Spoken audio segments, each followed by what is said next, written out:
Good morning students, this is chapter number 5 the summit with in.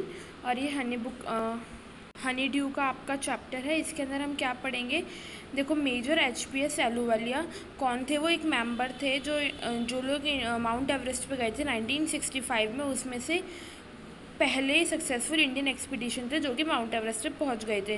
तो कैसे उनको लगा कि वर्ल्ड में सबसे ऊपर जब वो पहुँचे, ठीक है, हाईएस्ट पॉइंट में, वर्ल्ड के सबसे हाईएस्ट पॉइंट पे जब वो पहुँचे, तो उनकी पूरी हम स्टोरी इसमें पढ़ेंगे। Of all the emotions which search through me as I stood.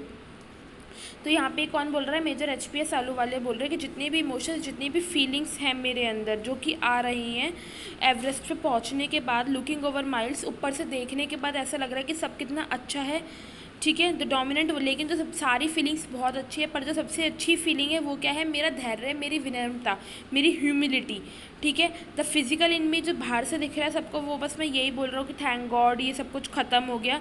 पर अंदर से instead of being jubilious there was a thing of sadness. इतनी अपनी सक्सेस के ऊपर खुशियाँ मनाने से ज़्यादा मुझे थोड़ा सा बुरा भी लग रहा है, थोड़ी सी दुख भी है। Was it because I had already done the ultimate in climbing? क्या ये इसलिए है कि मैं क्लाइंबिंग कंप्लीट कर चुका हूँ, ठीक है, जितना मैं क्लाइंब कर सकता था वो मेरी कंप्लीट हो चुकी है। अब उसके बाद कुछ भी ऐसा रास्ता, कोई भी ऐसा पहाड़ नहीं है जहाँ मैं नहीं जा सकता। By climbing the summit of Everest you are overwhelmed by the deep sense of. जब मैं एवरेस्ट पे ऊपर चढ़ा, मेरे को बहुत खुशी थी, जॉय था, मैं थैंकफुल था कि हाँ ठीक है मैं चढ़ गया, मुझे बहुत ज़्यादा खुशी थी। इट इज़ ए जॉय, ऐसी खुशी थी जो कि मेरी पूरी ज़िंदगी चलती। द एक्सपीरियंस चेंजेस, जो ये एक्सपीरियंस है इसने खुद सब कुछ अच्छे से बदल दिया था, मुझे अच्छे से बदल दिया था। The man who has been to the mountains is never the same again. अब जो इंसान वहाँ से वापस आ रहा है वो वही इंसान नहीं है, वो थोड़ा सा इंसान बदल के आ रहा है। बदल के ये नहीं शक्ल सूरत से, नहीं, वो दिल से बदल के आ रहा है। एज आई लुक, जब मैं लाइफ में अब पीछे मुड़ के देखूँगा एवरेस्ट चढ़ने के बाद, मैं कुछ और सोच ही नहीं पाऊँगा। The summit of the mind no less formidable and no easier to climb. ऐसा नहीं कि बहुत आसान था चढ़ना है कुछ भी, लेकिन मैं इसको अब दोबारा कभी सोच भी नहीं पाऊँगा। इवन वैन, जब मैं समिट से नीचे आया, वंस द फिजिकल एग्जॉशन मतलब कि जो मेरी थकान थी, जो मेरे शरीर की थकान थी वो ख़त्म हो गई। आई बिगेन आस्किंग माई सेल्फ, मैं खुद से ही एक क्वेश्चन बार बार पूछ रहा था कि मैं एवरेस्ट पे क्यों चढ़ा, क्या ज़रूरत थी, ठीक है। Why did the act of reaching the summit have such a hold on my imagination, कि मेरे सपनों में सिर्फ एक ही चीज़ क्यों थी कि मुझे एवरेस्ट पे चढ़ना है। It was already a thing of the past, ये पास्ट की बात है, ठीक है। समथिंग डन यस्टरडे, जैसे कल ही कोई चीज़ हुई हो। हर एक गुजरता हुआ दिन it would become more remote, वो एक ठहराव सा होता जा रहा है। देन वट शुड रिमेन, क्या रह रहा है क्या नहीं रह रहा है, कौन सी बातें मुझे याद है कौन सी नहीं, ये सब कुछ मेरे दिमाग में चल रहा था। All this thoughts led me to question, जो ये सारी बातें आ रही थी उससे सिर्फ एक ही क्वेश्चन दिमाग में आ रहा था कि लोग माउंटेन्स पे क्यों चढ़ते हैं। इट इज़ नॉट, क्योंकि ये क्वेश्चन आसान नहीं है आंसर करना, ठीक है। The simplest answer will be, जो सबसे सिंपल आंसर क्या है? Because it is there it presents great difficulties. क्योंकि इंसान ना तभी सीखता है जब उसके आसपास स्ट्रगल होता है, डिफ़िकल्टीज़ होती है। अगर डिफ़िकल्टीज़ होंगी, स्ट्रगल होगा, तभी इंसान सीखता है। तो इसीलिए लोग पहाड़ पे चलते हैं। Man takes delight in overcoming obstacles. इंसान को, जो इंसान होता है उसको खुशी होती है जब वो किसी भी मुश्किल को, हम एक नॉर्मल हमें खुशी मिल रही है, लेकिन जब हम किसी परेशानी को ख़त्म करके आगे बढ़ते हैं, मुश्किलों को ठीक करके आगे बढ़ते हैं, तो वो खुशी अलग ही होती है, ठीक है।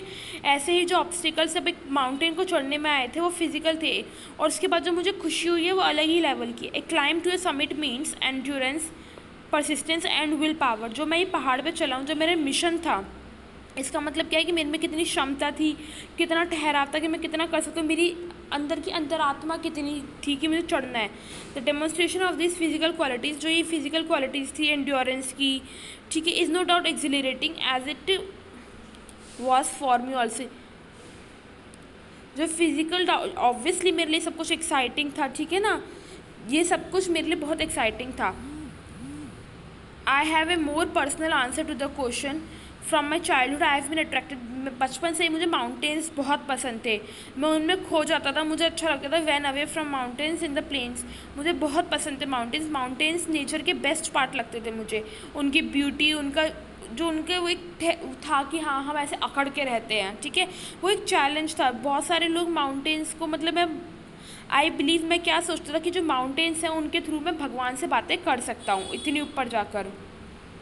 Once having granted this the question remains, ये सब कुछ होने के बाद सिर्फ एक ही क्वेश्चन दिमाग में रहता है, वाई एवरेस्ट, एवरेस्ट ही क्यों चढ़ना है?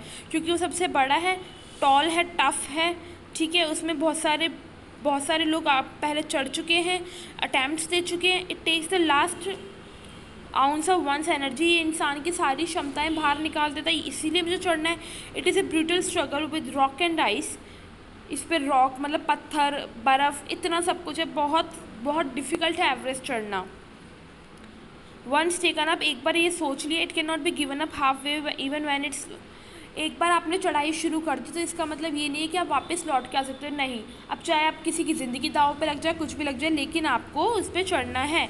The passage back is as difficult as the passage onwards, क्योंकि पीछे का रास्ता भी उतना ही डिफ़िकल्ट है जितना आगे का रास्ता है। तो अगर जब आपको डिफ़िकल्टी पे जाना ही है तो आगे जाओ, पीछे क्यों जाना आपको। And then when the summit is climbed, और जब मैं चढ़ लिया, देयर इज़ एक्सिलरेशन, एक एक्साइटमेंट थी, खुशी थी कि मैंने ये काम पूरा कर दिया, मैंने एक लड़ाई जीत ली अपनी, मेरे को एक लड़ाई जीतने वाली फीलिंग आ रही थी, मुझे बहुत खुशी हो रही थी।